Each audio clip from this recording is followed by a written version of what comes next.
আল আজহার বিশ্ববিদ্যালয়ে ভর্তি হতে প্রথম করণীয় কি? আল আজহার বিশ্ববিদ্যালয়ে ভর্তি হতে প্রথম সবচাইতে যে বিষয়টি জরুরি, অর্থাৎ মিশরে আসার পরেই আপনাকে যেটি করতে হবে সেটি হলো যে আল আজহারের অধীনস্থ দিরাসা খাসা থেকে আপনাকে ভাষা কোর্স করতে হবে। এই ভাষা কোর্স আপনি যে কোনো স্তরেই পড়েন না কেন, আপনি যদি অনার্স লেভেলে পড়েন তারপরেও আপনাকে আগে এই ভাষা কোর্স শেষ করতে হবে। আপনি যদি এসএসসি এইচএসসি অর্থাৎ মিশরের যে কোনো লেভেলেই পড়াশোনা করেন না কেন, আপনাকে এই দিরাসা খাসা থেকে ভাষা কোর্স শেষ করতে হবে।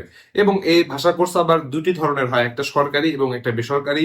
সরকারিটাতে আপনার কোনো ধরনের ফি প্রয়োজন হয় না, কিন্তু বেসরকারি যেটি রয়েছে এটিও আজহারের অন্তর্ভুক্ত, কিন্তু এটিতে টাকার প্রয়োজন হয়। অর্থাৎ এখানে প্রায় 6টি মুস্তাওয়া রয়েছে, 6টি স্তর রয়েছে। এই 6টি স্তরে প্রত্যেক স্তরে $75 করে দিতে হয়। আমি যদি বেসরকারির কথাটা বাদ দিই, যদি সরকারিটার কথা বলি, সাধারণত আমরা যারা আসি সাধারণত সরকারিটাতেই পড়াশোনা করি, কারণ বেসরকারিতে খরচ অনেক বেশি হয়ে যায়।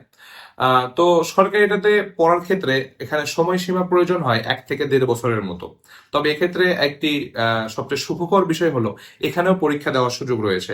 অর্থাৎ এখানে যদি কেউ ভালো রেজাল্ট করে, ভালো পরীক্ষা দেয়, সেক্ষেত্রে দেখা যাচ্ছে এই 1 থেকে 1.5 বছরের কোর্স তার 2 মাসের মধ্যেই শেষ হওয়া সম্ভব। এবং যে যত খারাপ পরীক্ষা দেবে, অর্থাৎ যার মার্ক যত কম হবে, এই 1 থেকে 1.5 বছরের কোর্স তার জন্য তত দীর্ঘায়িত হবে। তবে সর্বোচ্চ 1.5 বছরের মধ্যে এই কোর্সটা শেষ হয়ে যাবে।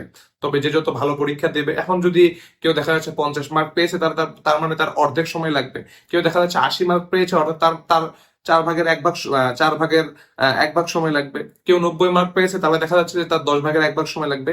তো বিষয়টা হচ্ছে এরকম। আমি এটা বোঝার স্বার্থে এভাবে বললাম আর কি।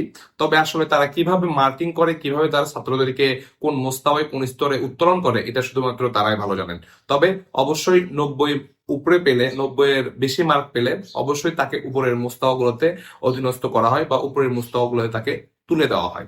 আর আরেকটি বিষয় উল্লেখযোগ্য যে অনার্সে ভর্তি হতে গেলে বা যে কোনো মাধ্যমে ভর্তি হতে গেলে এই দিরাসা খাসা বা ভাষা কোর্স সার্টিফিকেট অবশ্যই অবশ্যই আপনাকে লাগবেই।